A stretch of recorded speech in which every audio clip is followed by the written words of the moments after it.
우리 주님은 부활하셨습니다. 그 부활은 십자가의 고난과 고통이 있었기 때문에 가능하였습니다. 우리에게 십자가의 보혈로 구원의 선물을 주신 하나님께 감사와 영광과 찬송을 올려드립니다. 그 주님께서 우리에게 진정으로 원하는 것이 무엇일까? 십자가에서 자신의 모든 것들을 내어주신 그 주님께서 진정 우리에게 원하는 것이 무엇일까라는 생각을 하게 되었습니다. 여러 대답을 할 수 있었겠지만 우선적인 것이 무엇일까, 가장 원하는 그것이 무엇일까라는 생각을 할 때에 바로 사랑이었습니다. 왜냐하면 십자가의 사건 역시 하나님의 사랑이었기 때문입니다.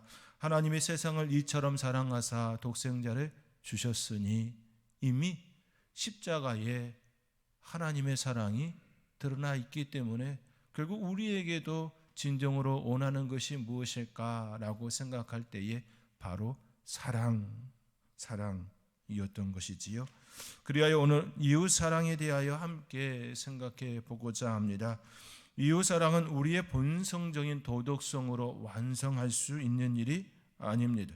오직 우리를 구원하신 하나님의 은혜와 사랑이 우리 안에 흘러 넘칠 때에 완성할 수 있습니다. 온전히 이룰 수 있습니다.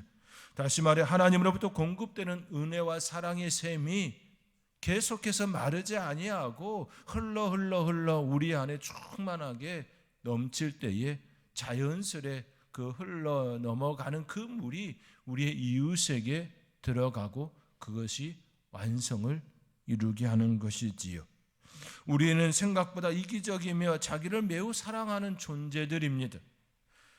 그렇게 아담과 하와가 범죄하였을 때 자신의 잘못으로 인정하지 않고 상대방으로 탓하지요. 아벨을 죽인 가인 역시 자신의 제사를 받아들이지 않는다고 동생을 죽였습니다. 동생의 목숨이 자신의 제사보다 더 귀하게 여기지 못했다라는 의미이지요. 우리의 인간은 그러한 존재입니다. 이기적이고 자기를 매우 사랑하는 인간, 그러한 존재라는 것을 알면서도 하나님께서는 이스라엘 백성들에게 그리고 우리에게 이웃을 사랑하라 말씀합니다. 이기적이고 자기를 매우 사랑하는 인간이 어찌 이웃을 사랑할 수 있을까요? 매우 이기적이고 개인적이고 자기를 매우 사랑하는 우리가 어떻게 이웃을 사랑할 수 있을까요? 인간을 너무나도 잘 아시는 우리 하나님께서는 그렇게 선행 작업을 하셨습니다. 먼저 이스라엘 백성들에게 은혜와 사랑, 기적을 보이셨습니다. 하나님께서는 이스라엘 백성들에게 출애굽의 은혜를 베풀어 주셨습니다. 이집트 땅에 발생한 10가지 재앙은 이스라엘 백성들의 입장에서는 기적입니다. 은혜입니다. 하나님께서 그들에게 주시는 선물입니다. 그들이 이집트에서 벗어날 수 있는 축복의 통로, 생명의 기적이었습니다. 그리고 그들이 접한 척박한 광야는 만나를 내리시는 하나님의 은혜, 하나님의 기적을 체험하는 현장이었습니다. 그러한 때에 하나님께서 모세를 통해 하나님 사랑, 이웃 사랑, 그 사랑의 말씀을 주신 것이지요. 먼저 사랑하라 말씀하신 것이 아니라 하나님께서 그들에게 기적을 보이시고 은혜를 베풀어 주시고 사랑을 베풀어 주신 이후에 너희들도 이와 같이 해야 되지 않겠니? 라는 말씀을 하고 있는 것입니다. 계명과 율법이 먼저가 아니라 하나님의 은혜와 사랑, 생명의 기적이 먼저 우리에게 다가왔습니다. 사도 바울도 이러한 사실을 잘 알고 있었습니다. 로마서 1장부터 11장까지 그렇기에 하나님께서 베풀어 주신 사랑과 은혜, 복음이 무엇인지 먼저 설명합니다. 그리고 12장부터 복음을 받아들인 이들이 어떤 삶을 살아야 하는지에 대한 실천편으로 접근되고 있습니다. 먼저 하나님의 사랑과 은혜, 복음이 무엇인지 충분히 설명한 이후에 12장 이후에 그러면 어떻게 해야 합니까? 라는 삶의 지침, 그 지침을 우리에게 소개하고 있는 것이지요. 그렇습니다. 하나님 사랑과 이웃 사랑은 하나님께서 베풀어 주신 은혜와 사랑에 대한 감사의 표현입니다. 그러므로 하나님의 사랑과 이웃 사랑은 우리의 공로가 될 수가 없습니다. 그럼에도 불구하고 하나님께서는 사랑하며 살려 애쓰는 주의 자녀들을 예쁘게만 보십니다. 마치 어린아이가 시간이 되면 기고 일어서고 걷는 것만으로도 부모들이 좋아하고 기뻐하는 것과 같습니다. 이 땅에 생명으로 태어나서 시간이 되고 기고 일어서고 걷고 하는 것, 마땅히 성장하는 가정임에도 불구하고 부모들은 너무나도 기뻐하고 즐거워합니다. 이 모습이 바로 하나님께서 우리를 바라보시는 시선입니다. 그죠?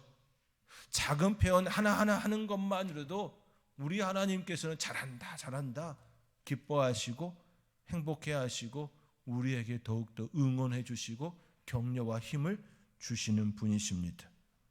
그러므로 오늘 본문은 사도 바울이 로마서 전체를 통해 주시는 메시지 위에서 접근되고 해석되어야 합니다. 로마서 주 메시지가 무엇입니까? 복음은 구원을 준다입니다. 복음은 구원을 준다입니다. 구원은 유대인이든 이방인이든 모든 이들은 죄인이기에 필요하다라고 말하며 구원은 복음을 믿음으로 받는다. 그러므로 구원은 하나님의 선물이며 은혜라고. 그 은혜를 입은 이들이 해야 할 일은 무엇이냐? 바로 사랑이다. 그렇게 우리에게 소개해 주고 있는 것입니다. 사랑하는 성도 여러분, 하나님께서는 죄인된 인간을 찾아오시고 사랑해 주셨습니다. 그 인간을 위하여 이 땅에 오셨고 골고다 언덕, 그 언덕을 십자가를 지고 오르시고 십자가에서 죽임을 당하셨습니다. 그러나 우리 하나님께서는, 우리 예수님께서는 그 모든 것들을 우리 때문이다, 우리를 향하여 책망이나 어떠한 모습이 아닌 너희를 사랑하기 때문이다 말씀해 주셨습니다. 그 사랑을 우리는 구원을 받았습니다. 값없이 선물로 받았습니다. 그 사랑에 우리는 반응해야 합니다. 마치 우리나라의 민화들에서 나오는 것처럼 우리나라 민화를 보면 대부분 다 갚는 은혜가 있지요. 어떤 은혜를 입으면 갚는 은혜가 그 안에는 늘 있습니다. 흥부전에서 흥부가 제비의 다리를 고쳐주었을 때 제비가 박씨를 흥부에게 주는 것과 같은 모습입니다. 그렇다고 은혜를 다 갚을 수 있는 것도 아닙니다. 우리의 삶으로 그렇게 살아낸들 온전히 하나님의 은혜를 다 갚을 수도 없습니다. 그저 우리의 작은 마음의 표현일 뿐이지요. 그 표현을 보시고 하나님께서 우리에게 사랑을 더욱 공급해 주시는 분이십니다. 우리의 작은 표현에도 불구하고 우리 하나님께서는 더 큰 사랑과 더 큰 은혜로 우리가 더욱더 그런 삶을 살 수 있도록 힘을 주시고 능력을 부여하여 주시는 분이십니다. 우리의 작은 표현에 크게 감동하시는 하나님의 사랑과 축복이 저와 여러분 가운데 더욱 풍성하게 일어나기를 주님의 이름으로 축원드립니다. 그러므로 우리는 사랑의 빛 외에는 아무에게도 아무 빛도 지지 말라는 사도 바울의 권면을 마음에 새겨야 합니다. 이는 그리스도인들이 마땅히 가져야 할 모습이고 사명입니다. 이 사명은 사도 바울이 앞서 언급한 12장 1절의 말씀처럼 너희 몸을 하나님이 기뻐하시는 거룩한 산 제물로 드리라. 이는 너희가 드릴 영적 예배이니라. 이 말씀과 연결되어진 부분인 것이지요. 그렇다면 우리의 이웃은 누구입니까? 라는 질문을 자연스럽게 우리는 던질 수 있게 됩니다. 여러분들은 이웃을 누구라고 생각하십니까? 잠시 생각할 시간을 주고자 한 편의 시를 여러분에게 소개해 드립니다. 빈소영 권사님의 이럴 때입니다. 이럴 때 빈소영. 컴퓨터에 마주 앉아 미래를 구경하는 딸에게 나도 보자 하기도 그렇고, 핸드폰으로 세상을 보고 있는 막내딸에게 내 것도 그래 주라 하기도 민망하고, 디지털 카메라로 오늘을 저장해 가는 젊음들도 익숙치 못하고, mp3로 랩인지 락인지 듣는 손자 같은 아이들에게 무슨 음악인지 묻기도 개면쩍고, 한 시대에 산다지만 현대인과 온시인이 사는 것, 이럴 때 이방인처럼 낯선 세상, 새로운 상식에 체하겠구먼. 빈소영 권사님은 제가 서울에서 사역할 때, 전도사로 사역할 때 만났던 권사님이십니다. 학교 선생님으로 생활하시다 은퇴하시고 시인의 삶을 살고 있습니다. 딸들의 모습을 보면서 나도 보자 말하고 싶은데, 내 것도 그렇게 해달라 말하고 싶은데, 또 디지털 카메라로 또 mp3로 듣는 그 세계에 자기도 들어가고 싶은데, 그 모든 것들이 다 낯선 세상이고 새로운 문물이기에 자칫 자기가 하기에는 체할 듯한 그 모습의 표현이었습니다. 벌써 이 시가 나온 지가 벌써 오랜 세월이 지났기에 지금은 더더욱 더 그런 모습이 우리 안에 있지 않을까 싶습니다. 우리의 부모가, 우리의 형제들이 같은 하늘 아래에 존재하지만 마치 낯선 세상에 있는 듯 마음을 표현한 이 시처럼 그들의 모습 또한 이런 모습이 되지 않을까라는 생각도 조심스레 던져봅니다. 우리의 이웃은 누구입니까? 우리의 이웃은 우리와 인격적 교류를 하는 모든 이들입니다. 우리의 부모와 형제, 자녀와 친척, 친구, 그리고 우리의 경제의 터전인 직장이나 사업장에서 만나는 모든 이들이 다 우리의 이웃입니다. 다시 말해 혈연적 관계와 사회적 관계, 그리고 신앙적 관계를 엮인 모든 이들이 바로 우리의 이웃입니다. 우리의 이웃은 우연히 된 것이 아닙니다. 하나님께서 주권적이고 섭리적으로 우리에게 붙여주신 이웃입니다. 그러므로 우리의 이웃은 하나님께서 우리에게 허락하신 은혜와 축복, 보호막과 같은 곳입니다.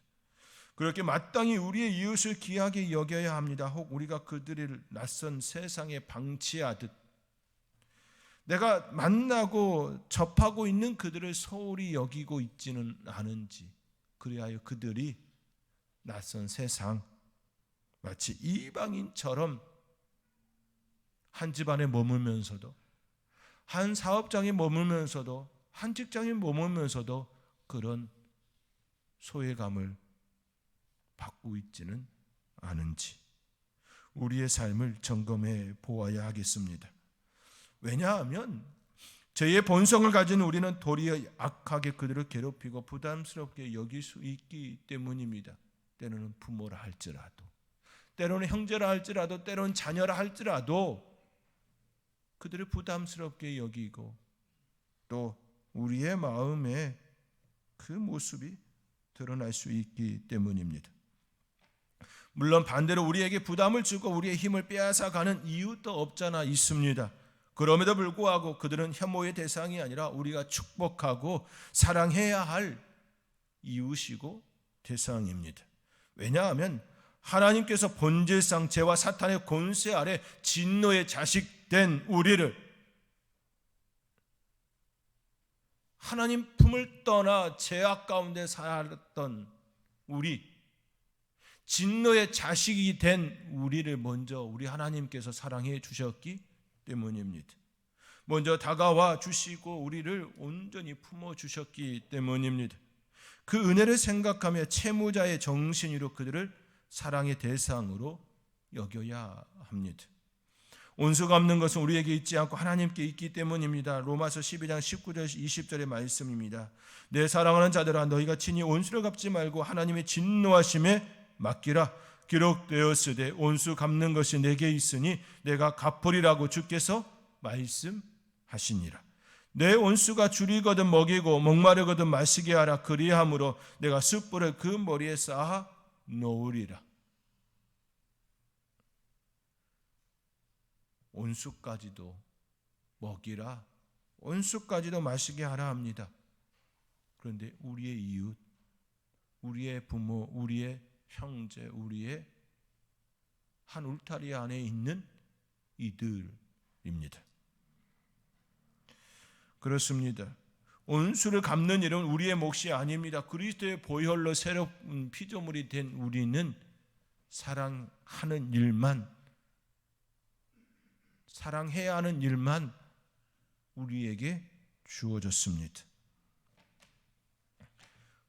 사도 바울도 우리에게 분명하게 증언합니다. 오늘 본문 8절의 말씀입니다. 우리 함께 8절의 말씀 읽겠습니다. 피차 사랑의 빛 외에는 아무에게든지 아무 빛도 지지 말라.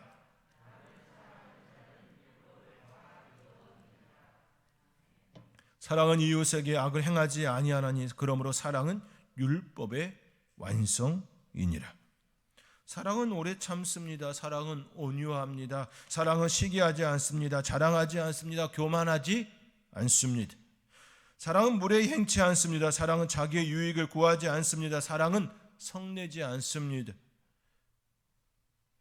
불의를 기뻐하지 않습니다. 사랑은 진리와 함께 기뻐합니다. 예수님은 길이요 진리요 생명입니다. 그 진리 되신 예수님의 보혈로 우리는 더 이상 하나님께 정죄받지 않습니다. 모든 율법과 계명이 우리를 정죄하지 않습니다. 아니, 못합니다. 왜냐하면 그리스도의 보혈로 우리의 방패가 이미 되었기 때문입니다.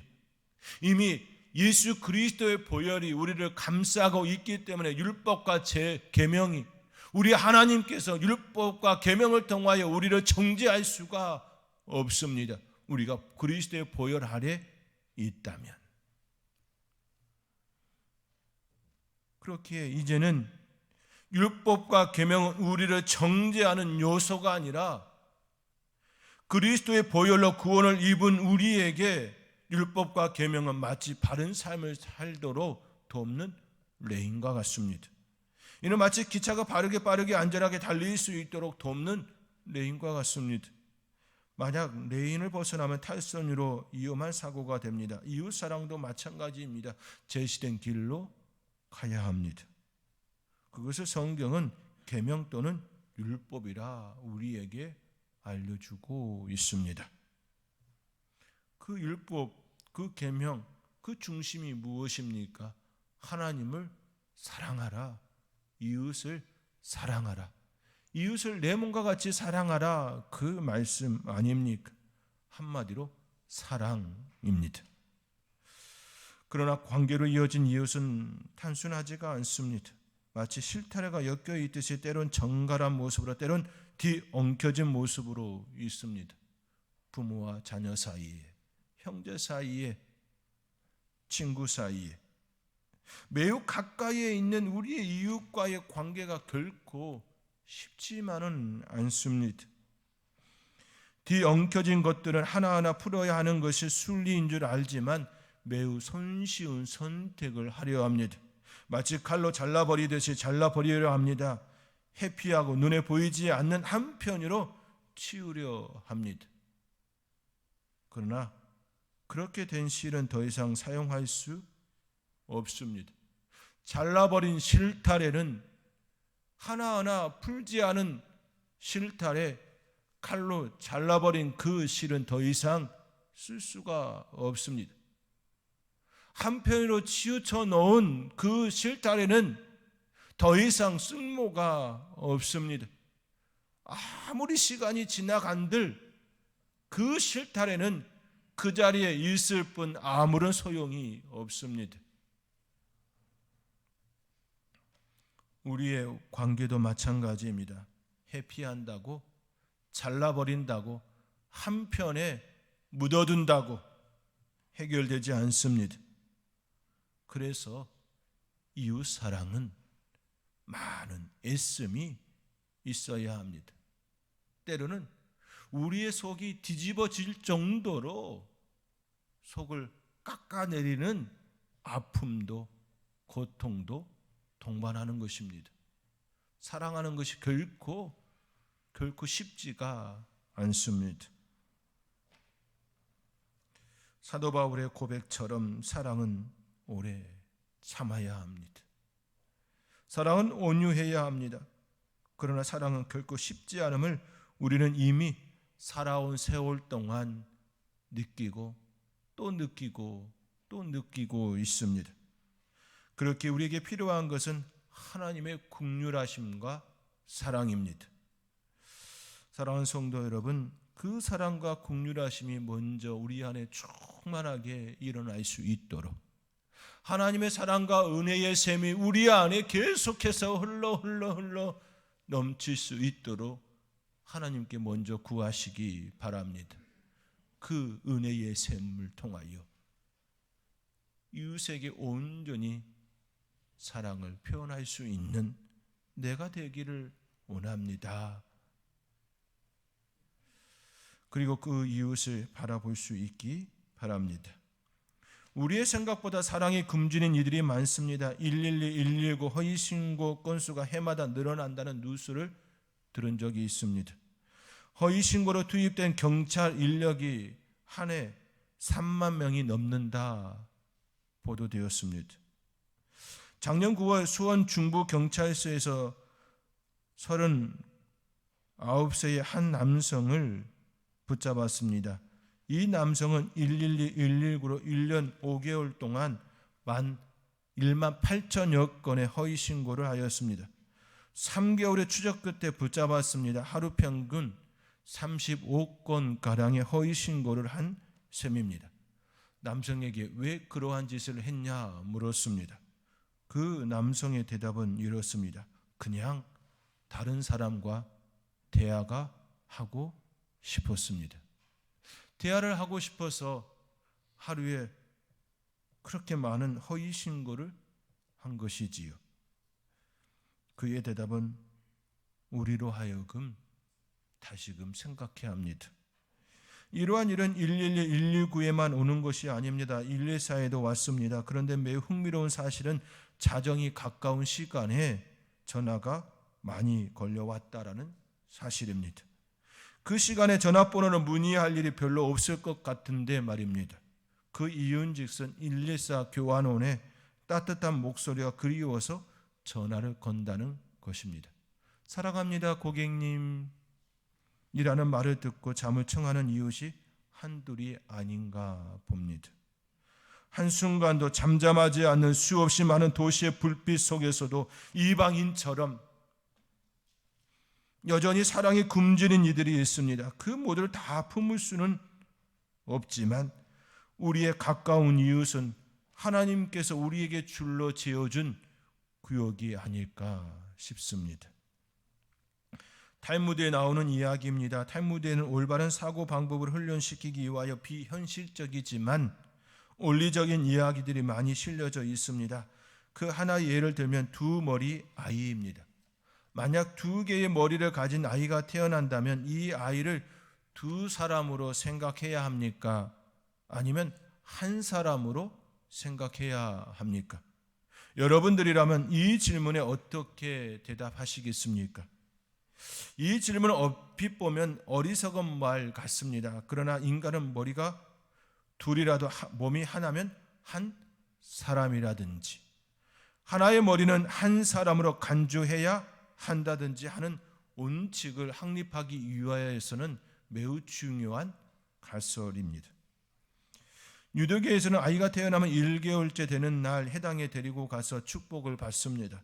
그런 경우 머리가 둘이면 두 번 축복을 받아야 하는 걸까요? 그래도 한 사람이므로 한 번만 받아야 하는 건가요? 또 기도할 때는 작은 사발을 머리에 얹는데 하나만 얹어야 하는가요? 두 개를 얹는 것이 옳은가요? 여러분이라면 이 문제에 대해 어떻게 해석을 내리겠습니까? 지난주에 저희 교회에서 세례를 베풀었습니다. 만약 두 머리를 가진 사람에게 세례를 베푼다면 어떻게 해야 할까요? 한 몸이므로 한 머리에만 한 번만 세례를 베푸면 되는 것일까요? 두 머리이므로 두 머리에 각각 세례를 베풀어야 하는 것일까요? 참 매우 어려운 일입니다.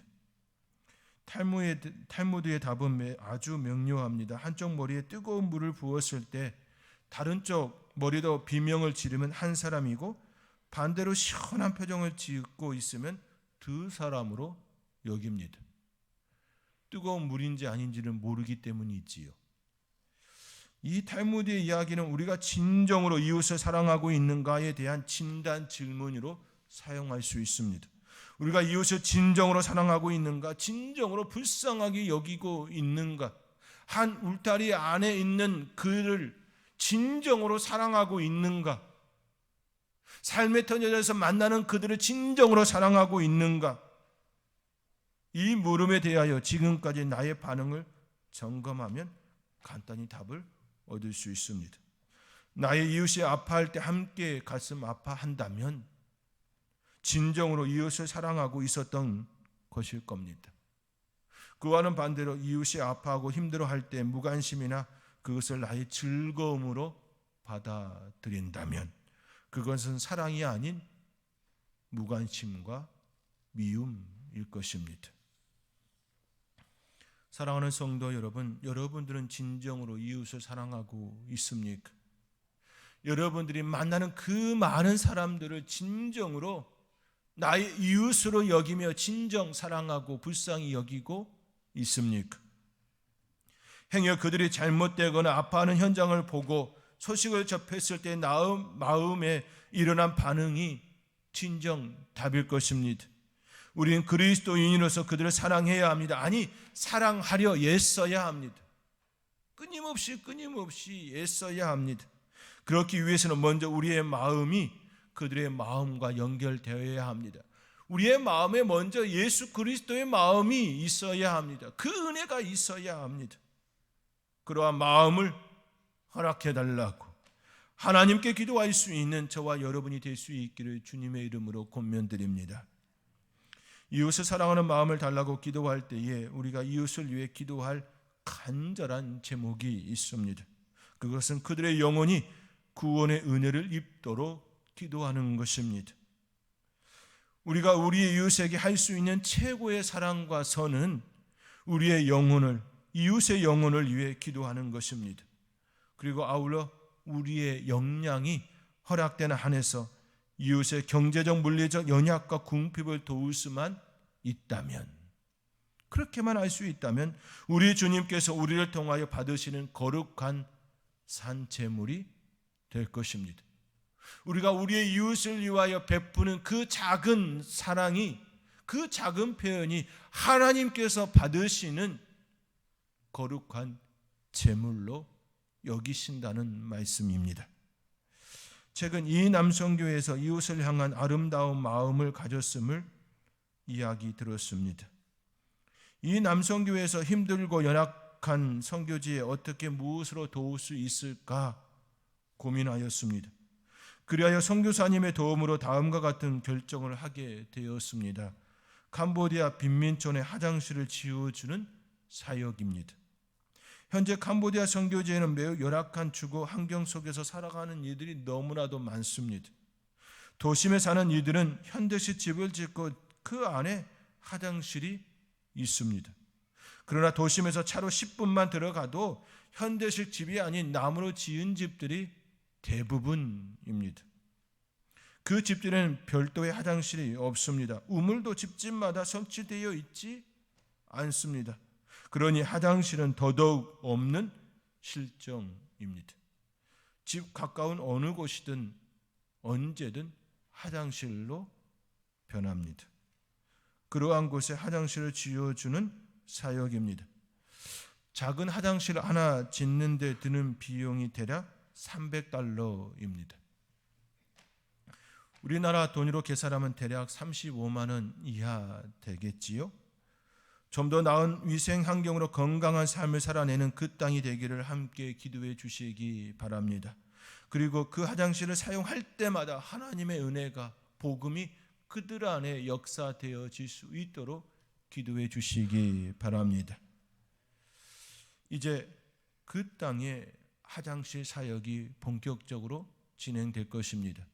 그런데 코로나19로 인하여서 통제가 되어 사람들이 움직일 수가 없습니다.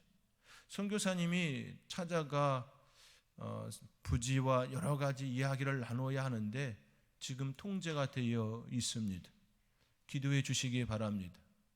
코로나19가 잠잠해져서 선교사님들이 선교사역을 온전히 잘 감당할 수 있도록 통제가 풀리고 그러한 사역들이 잘 진행될 수 있도록 선교사님과 선교지를 위하여 더불어 기도해 주시기 바랍니다. 사랑하는 성도 여러분, 이웃사랑은 우리가 성도로서 성화를 이루어가는 하나의 과정입니다. 하나님 사랑과 이웃사랑은 별개일 수가 없습니다. 하나님께서 우리를 사랑하셨고 그 사랑이 우리 안에 들어와 다시 하나님 사랑, 이웃사랑으로 나가야 합니다. 하나님을 사랑한다 하면서 하나님께서 애써 찾으시는 잃어버린 영혼, 아파하고 힘들어하는 이웃을 외면하는 것은 성도로서 바람직한 모습이 아닙니다. 많은 것을 할 수는 없지만 지금 내가 처한 자리에서 만나는 그 이웃을 위하여 기도할 수 있기 바랍니다. 그리고 나의 마음을 표현할 수 있는 그런 삶을 살아낼 수 있기를 주님의 이름으로 축원드립니다. 이웃을 사랑하기로 결단하는 여러분에게 에베소서 3장 16절에서 21절의 말씀이 여러분의 삶의 자리에 그대로 이루어지기를 축원드립니다. 우리 함께 에베소서 3장 16절에서 21절의 말씀을 마음에 품는 시간을 갖겠습니다. 우리 함께 에베소서 3장 16절에서 21절의 말씀 우리 함께 읽으면서 하나님 이런 모습 되게 하여 주옵소서라고 기도하는 마음으로 함께 읽으며 오늘의 말씀을 마치겠습니다. 그의 영광의 풍성함을 따라 그의 성령으로 말미암아 너희 속사람을 능력으로 강건하게 하시오며 믿음으로 말미암아 그리스도께서 너희 마음에 계시게 하시옵고 너희가 사랑 가운데서 뿌리가 박히고 터가 굳어져서 능히 모든 성도와 함께 지식에 넘치는 그리스도의 사랑을 알고 그 너비와 길이와 높이와 깊이가 어떠함을 깨달아 하나님의 모든 충만하신 것으로 너희에게 충만하게 하시기를 구하노라. 우리 가운데서 역사하시는 능력대로 우리가 구하거나 생각하는 모든 것에 더 넘치도록 능히 하실 이에게 교회 안에서와 그리스도 예수 안에서 영광이 대대로 영원무궁하기를 원하노라. 아멘. 우리가 구하거나 생각하는 모든 것에 더 넘치도록 능히 하실 이에게 우리 가운데 역사하시는 그 능력대로 저와 여러분 가운데 풍성하게 일어나기를 주님의 이름으로 축원드립니다.